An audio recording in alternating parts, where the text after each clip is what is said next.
once upon a time, not so long ago, there was, between the mountains and the sea, a rancho.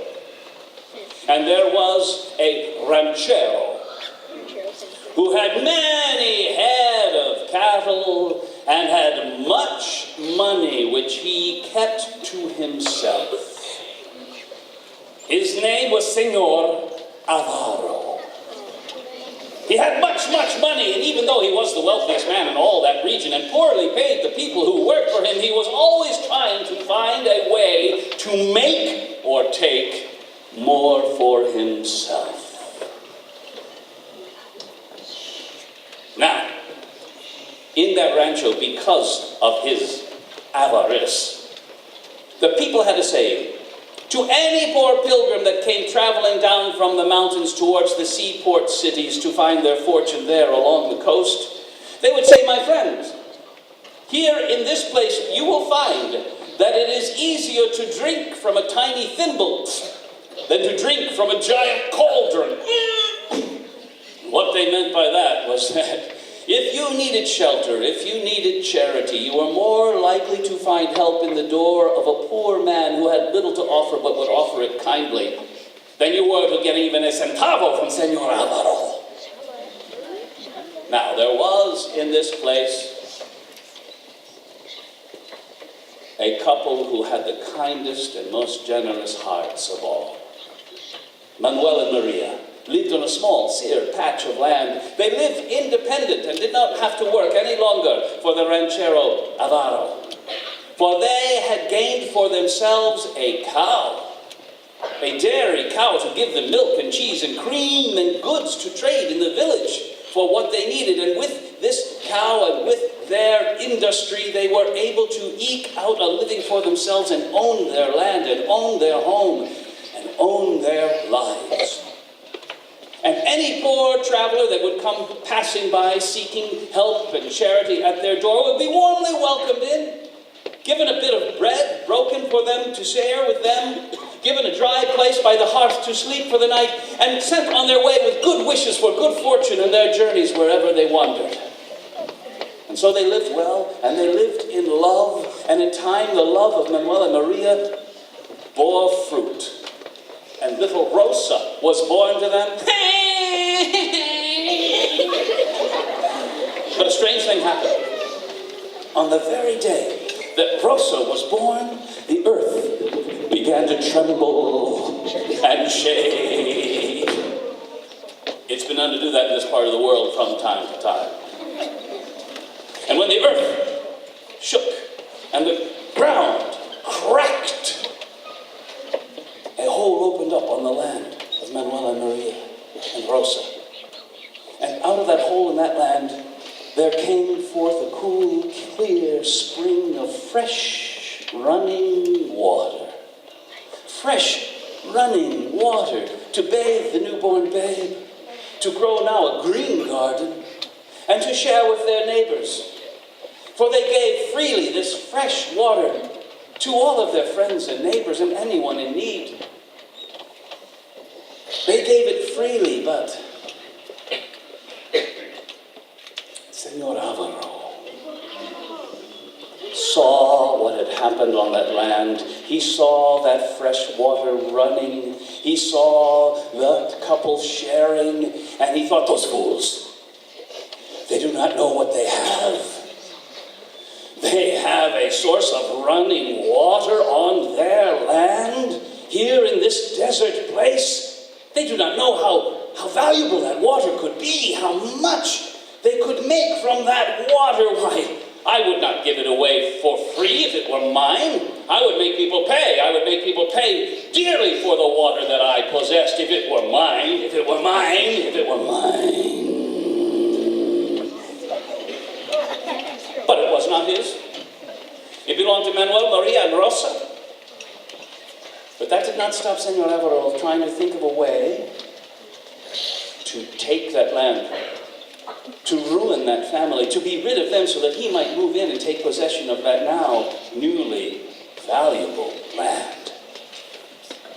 And one day, when he knew Manuel would see him coming, Senor Avaro had a trick. He came walking by, counting out great handfuls of money as he walked, loudly, and stuffing it into his pockets as he came. And indeed, Manuel saw him coming from some distance. Oh, hey, Señor Alvaro, con mucho dinero, ¿qué pasa, huh? Hola, señor, ¿qué tal? Ah, Manuel, how are you today? Not as good as you. I see you've had some good fortune. What, this? I have a friend. I tell you, this is just what comes from doing good business, as I do always. I tell you, it's like this, you see. Some time ago, I was missing one of my many head of cattle. Well now, I cannot stand to lose even the slightest possession I have. So I searched throughout my land. You know, I have a lot of land. I had a long search, looking for the lost cattle, and I found that steer had stumbled over the edge of a steep arroyo and fallen into the base of the canyon and broken its neck, and it had died. But my friend, one of the first rules of business is waste not, want not. I decided right then and there I would take as much value as I could from that steer. So I skinned it, I tanned its hide, and I thought, now what can I do with just one hide? Well, I can make something, perhaps. I could make huaraches. I could make sandals, all shapes and sizes. I could use every stitch, every piece, every scrap of this hide, and I could make as many sandals, all different sizes. And then I could perhaps go and sell them in the seaport village. Now, you've never been down to the seaport village, have you? Well, let me tell you, my friend, I will educate you, you know. The people son ricos, they are so rich. Down there at the seaport village, I mean, that's where all the ships come in from all around the world, and they are fools for fashion, the way rich people are, you know. They will spend great sums of money to have whatever is the most fashionable, most popular thing of the day. And I tell you right now, my friend, down in the seaport village, huaraches are very popular. Como oro. Huaraches are as good as gold. I took that one steer's hide of huaraches, I took them there to the seaport village. I sold them there for all of this money you see me counting out here today. I am a shrewd and a good businessman. I tell you, my friend, if you want to be rich like me, take my advice. Take your cow. Not as big as my steer, but there still is a good hide there. Now, a cow will not live forever, so take this chance. Kill that cow. Tan its hide. Make as many huaraches as you can. Take them to the seaport city there and sell them, and you too could be a rich man like me. And think of all the things you could do with that money. Oh, I see you have a little new child there, huh? I bet you would like to have some money for her to take care of her, huh? What about her future? Think about that. But why am I talking to you? You are a poor man. And everybody knows that poor people are poor because they're lazy. Adios. Vaya con Dios, Señor. Manuel, watch that rich man walk away, his pockets bulging with money. He felt the sting of that insult. He knew how hard he worked and how little he had to show for it, and he thought it is not fair that this man should prosper so while we are poor. And he thought of his story. He thought of the seaport city. He thought, so many people are traveling from the mountains down to the sea in order to make their fortune there. He heard so many wonderful stories. He thought, could they be true? He thought of their cow. She could not live forever. She was their only means of living. But if she died, what happened then, huh? If he did not have something to replace her with. Then he thought of Rosa. He thought of all the wonderful things he would like to provide for her. How he'd like to give her a nice, fine new cottage, a nice soft bed, good clothes. And as he thought of these things, the trick wormed its way into his heart. And he decided to take the trick. On the dream of huaraches as good as gold, he saw his future, he saw his fortune. He thought it is fate that Senor Alvaro should come by with this story for me just now when I need it the most. And so, on the bad advice, he killed their cow, their only means of livelihood. No milk, no cream, no butter, no cheese. Now only a cow's hide and the dream of huaraches as good as gold. So he worked and he sewed and he cut and he measured and he made as many sandals as he could from that one cow's hide. And then he bound them all together and threw them on onto his back, and early in the morning he headed off to the seaport city to make his fortune there. Now, the path from that rancho to the seaport was not easily walked on foot, wending its way as it did through the desert hills, along the edge of steep arroyo canyons, but so full of hope and dreams was he that he stepped quickly, easily, and lightly and made his way down to the seaport city and saw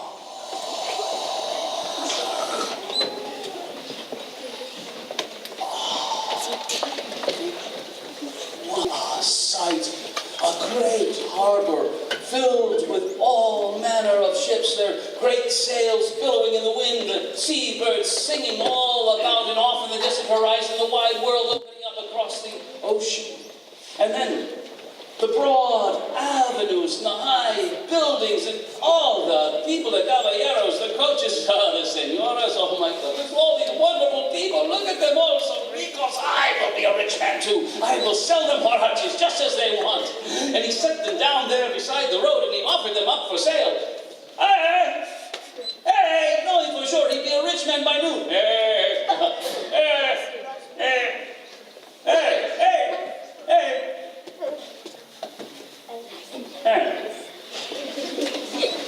But by noon he'd sold none. People were not interested in seeing his huaraches or having them for themselves. In fact, many of the people coming his way turned and avoided him and went wide around. He looked up and down the wide avenue and he saw many other poor peddlers like himself trying to sell their wares to the people of the seaport city. By the end of that day, he'd only managed to sell one small pair of huaraches for 2 bits. And when the sun sank on that day, something sank in that man as he realized what a fool he had been. He had been tricked out of his livelihood, tricked out of his life by Senor Avaro. He had killed their cow. No milk or cream or butter or cheese, now only a worthless pile of huaraches as good as gold, as good as dirt. He had ruined their family. And now Senor Avaro, with all his resources and all of his money, could come in and take over the land and buy it from them at its low price and take it and do with it as he wished. He would have to start all over again as he had done when he was a much younger man.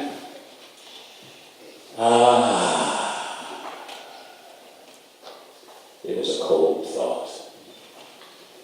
He gathered his unsold sandals.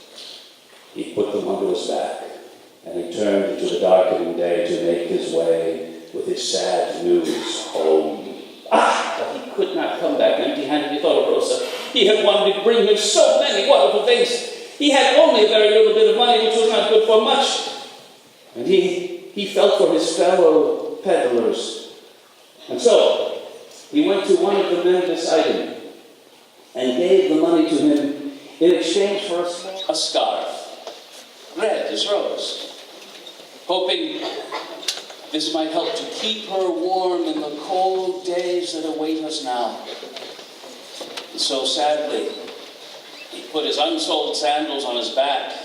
He turned back to the hills and made his way up in the darkening day, up the footpath to home. But the wind can whip chill and cold down from the high mountains, and it cut his thin clothes and cut him to the bone. It chilled him so that he felt like he could not go on unless he could get warm, and so he took out the gift that he bought for Rosa, and he used it for himself to warm his head, and that gave him some comfort. And still, though the wind whipped and chafed at his face and his chin, so he pulled his collar up too, and he bent down as best he could to huddle against the wind. He carried his burden on his back, and in this way he fought his way against the wind, up to make his way home.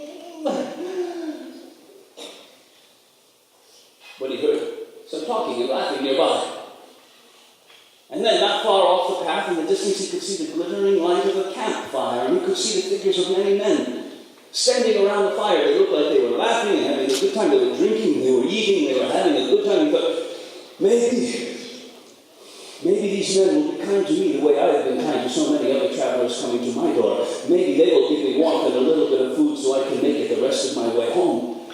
So he turned from his staff and he walked towards the fire and he called to those men, "Hey, hey!" bending down still all the while against the wind. "Hey, hey, hey, hey!" But he could not tell.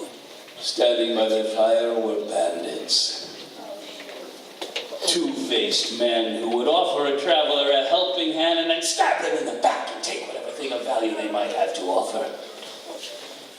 Yes, they were hard-hearted men used to a life of theft and murder, and they were standing around their fire, laughing about all the evil things they had done in their day. And they were counting out all their pirates' plunder, for there, in piles at their feet, were cash, coins, jewels, gems, glittering and gleaming by the airy light of the fire. They were hard-hearted men, and yet, it is said, even the hardest heart has a little spark of conscience at its core that knows when it has done wrong, and perhaps it was that spark inside their hearts that lit a fire within them as they looked up from their camp and they saw approaching them on the cold wind a weird figure. "Hey, you guys see something? I see something coming our way. You don't got a head on it. You got a bloody stump. Ain't that where a head's supposed to be? How can you walk around? You don't got it. What are you talking about? That's so low. You don't know what they were." Yeah, I see what you're talking about. He's got a big hump on his back, too. Big humpback headless thing. He's coming up. "Hey, get out of here. I'm drinking too much. How you don't know what you're talking about, huh?" "Oh, yeah. Yeah, I don't like the sound that that's making either. I don't like it.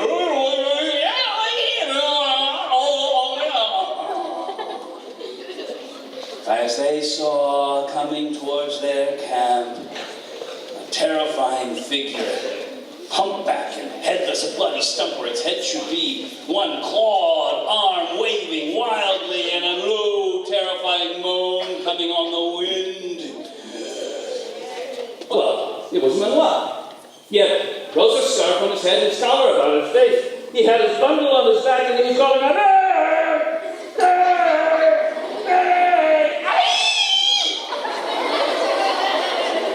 But to these bandits, this was nothing more than a wraith of retribution, come out of the depths to bring judgment upon their heads for all the evil they had done in their day. They were not going to stay to hear what it had to say. They leapt from their camp, they ran into the night to escape this terrible beast. And the faster they ran, the faster ran Manuel to catch up with them. Hey!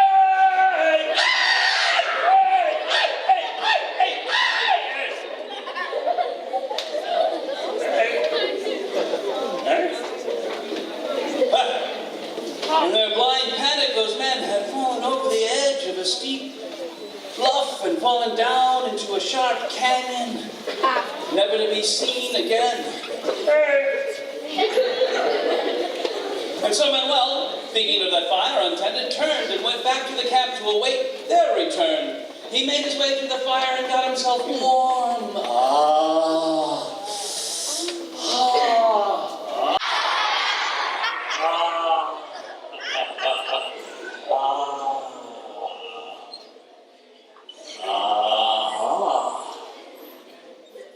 And that is when he saw it. All that pirate splendor, cash and coins, jewels and gems, glittering and gleaming by the eerie light of that fire. And then Manuel began to think, I might still do some business today. For after all the running those men did, I'm sure they're going to be wanting some new sandals for their feet. If ever they come back, they will find fine homemade Huaraches for them. I can see they left this money as payment for me. And so at fair exchange, he left his Huaraches there by the fire, and he took in payment all that plunder. And so it happened, that which had been roughly taken from innocent hands came gently back into innocent hands. And early the next next morning, Manuel came happily home, and he brought his fortune with him, and he laid it before his family, and he told them all the story of their good fortune. And as he was recounting his tale, who should come walking by but Senor Avaro? Certain now that his trick had worked, he fooled the man and ruined the family, and they would soon be gone. And Manuel saw him coming. Hey, Senor, come here, I want to talk to you. Senor, you lied to me. You led me to believe that in the city, Huaraches were as good as gold. It's not true. They're not as good as gold. They're better. Look at all the money I made selling my one cow's hide, huh? Look at all that. Oh, thank you. Muchísimas gracias, Senor. Thank you so much. Senor Avaro, all the money Manuel had brought back with him. He goes, well, it was a lie. I made up. I told him to be rid of him, to ruin him, and yet he went to the city and he sold sandals and came back a richer man than I. Could it be that the people of the city are willing to spend so much for Huaraches? Could it be? Could it be?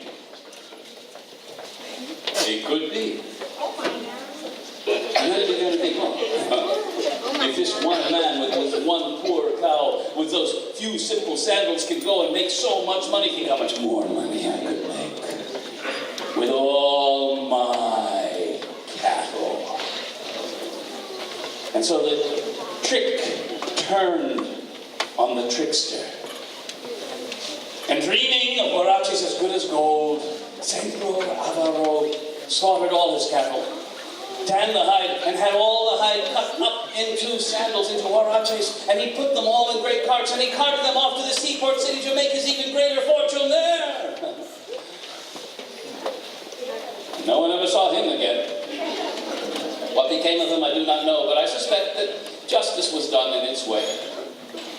Forever after that, any poor traveler making their way to the seaport for their fortune and needing shelter and charity could come to the fine cottage of Manuel and Maria. They'd be warmly welcomed in, given a hearty home-cooked meal, a nice soft feather bed to sleep upon for the night. And on the next day they would be sent on their way with good wishes for good fortune, and to keep them straight upon their path, they would be wearing a new-made pair of Huaraches. Huaraches as good as